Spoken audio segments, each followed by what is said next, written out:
my last video, we have discussed about gold bonds. Today, we will discuss about investment in gold ETFs. So let's start.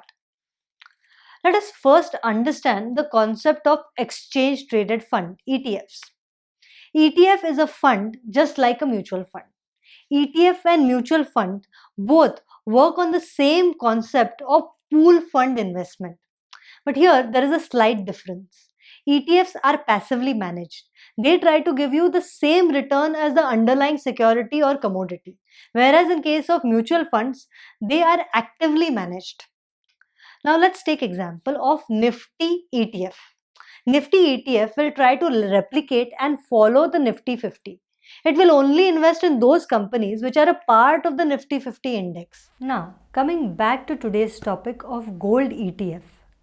Once you have understood the concept of ETF, it is very easy to understand the concept of a gold ETF. A gold ETF is where the fund manager will pool funds from different people for the purpose of purchasing gold, and then they will purchase gold and will try to replicate the return that you get on gold. The minimum investment requirements are different for different gold ETFs. Now see here, in this case, 1 unit of gold ETF will closely correspond to the value of 1 gram of gold.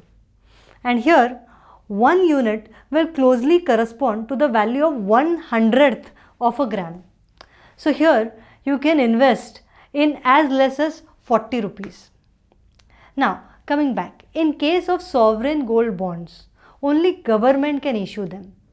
Whereas, in case of ETFs, they are offered by private institutions like these. Now, these ETFs can be bought and sold on BSE and NSE. The institutions that sell these ETF try to create a secondary market for the purpose of buying and selling of these ETFs. So if you see this chart, you can see that there is daily trade in these ETFs. Now, some gold ETF invest their funds directly in gold. There are others who invest not only in gold but also in other instruments which has gold as an underlying security. In short, the ETF tries and matches the performance as gold. So, ETF do not change their investments in any case. Whether gold prices rise or whether gold prices fall, they will continue to invest in physical gold. ETF remain invested in gold and they passively manage this fund. So, they will not change their decision of buying of gold based on a negative or a positive outlook on gold. The price of ETF will go up and down as per the change in the price of gold. However, while ETF will follow the general trend in the gold price, it may not necessarily replicate the price of the gold, as at times there are tracking errors.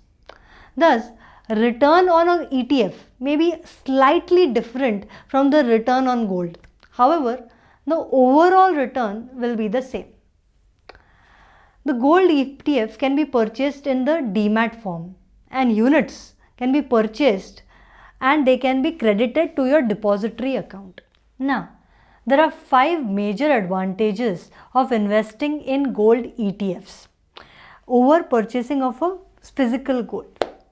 First is that it is easy to trade. The process of purchasing and selling gold ETF is similar to that of any other equity based fund.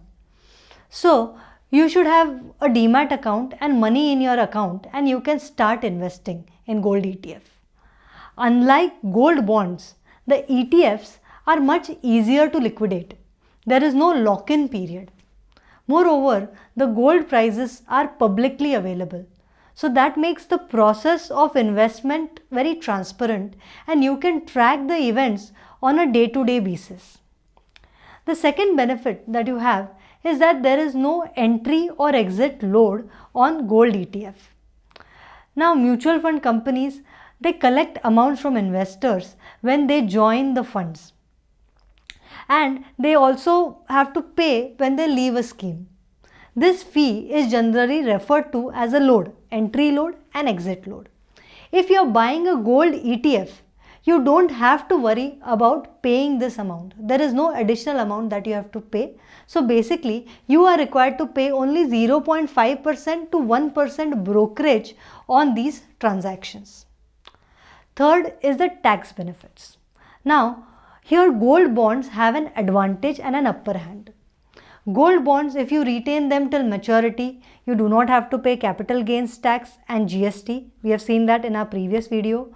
Gold ETF attracts capital gains, which means that if you retain them for more than 3 years, you still have to pay 20% as capital gains tax. Other than the capital gains tax, these traded funds do not attract sovereign transaction tax, and they do not, so you can save taxes on these investments. While you are investing in physical gold, you are liable to pay wealth tax, especially if you buy jewelry or gold bullion in large quantities. You will have to pay wealth tax. However, a gold ETF investment does not attract any wealth tax, which makes it a better investment from the tax paying perspective. Fourth is that there are less market risk. So gold prices do not fluctuate as much as the share prices. So it allows you to prevent major losses as opposed to the return on equities, which can decrease by a substantial margin in certain cases. So gold ETFs are available in various denominations, and they are ideal for all types of investors. One can start investing by as low as 1 unit of a traded fund. Another advantage is that this gold ETF can be used as a collateral. So gold ETF can be presented as a collateral against a secured loan which is borrowed from any financial institutions. So it presents more convenience than the traditional hypothecation of the gold, and the entire process is significantly less time consuming. Thanks for watching.